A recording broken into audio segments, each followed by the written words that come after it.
அடுத்ததா நம்ம எஸ்.ஜே. சூர்யா சார பத்தின ஒரு அப்டேட் தான் பார்க்க போறோம். ஸோ அவர் இதுக்கு முன்னாடி, அதாவது பல வருஷத்துக்கு முன்னாடி அவர் படம் டைரக்ட் பண்ணியிருந்தாரு. அண்ட் அதுக்கப்புறம் நெறைய படத்துல அவர் கன்டினியூஸா நடிச்சுட்டு வராரு.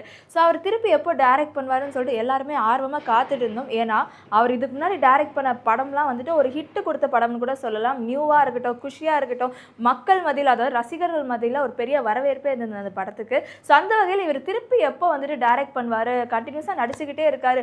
நடிப்புலயும் சரி அவர் வந்துட்டு பின்னி தள்ளுவாரு. ஸோ வில்லன் ரோலா இருக்கட்டும், ஹீரோ ரோலா இருக்கட்டும், எல்லா ரோலுமே வந்துட்டு பின்னி தள்ளுவாரு.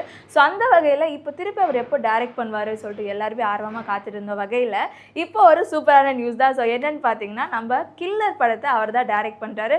ஸோ டைரக்ட் பண்றது மட்டும் இல்லாம அவர் அந்த படத்துல நடிக்கவும் செய்றாரு. அண்ட் அவர் மட்டும் இல்லாம பிரீத்தியும் அந்த படத்துல நடிக்கிறாங்க. ஸோ இந்த படத்துக்காக ரொம்ப ஆர்வமா காத்துட்டு இருக்கோம். ஏன்னா நம்ம எஸ்.ஜே. சூர்யா சார் அந்த படத்தை டைரக்ட் பண்றதுனால. அண்ட் அது மட்டும் இல்லாம இந்த படத்துல இன்னொரு சூப்பரான நியூஸ் என்ன பார்த்தீங்கன்னா, இந்த படத்தோட மியூசிக் டைரக்டர் யாரு? எஸ், நம்ம ஏ.ஆர். ரஹ்மான் சார் தான். ரொம்ப நாள் கழிச்சு நம்ம ஏ.ஆர். ரஹ்மான் சாரும் நம்ம சூர்யா சாரும் வந்துட்டு இணைய போறாங்க இந்த படத்துல. ஸோ இந்த படத்துல என்ன மாதிரி மியூசிக் வரப்போகுதுன்னு சொல்லிட்டு எல்லாருமே காத்துட்டு இருக்கோம். அண்ட் இந்த படத்தோட ஷூட்டிங்கும் வந்து போயிட்டு இருக்கு. இந்த படத்தோட ஷூட்டிங் சீக்கிரமா முடிஞ்சு சீக்கிரமா ரிலீஸ் ஆகி ஸோ அவங்களோட பாடல்கள்லாம் எப்படி இருக்கும், இந்த படத்தோட கான்செப்ட் எப்படி இருக்குன்னு சொல்லிட்டு நாங்கள் எல்லாருமே பார்க்க ரொம்ப ஆர்வமா காத்துட்டு இருக்கோம்.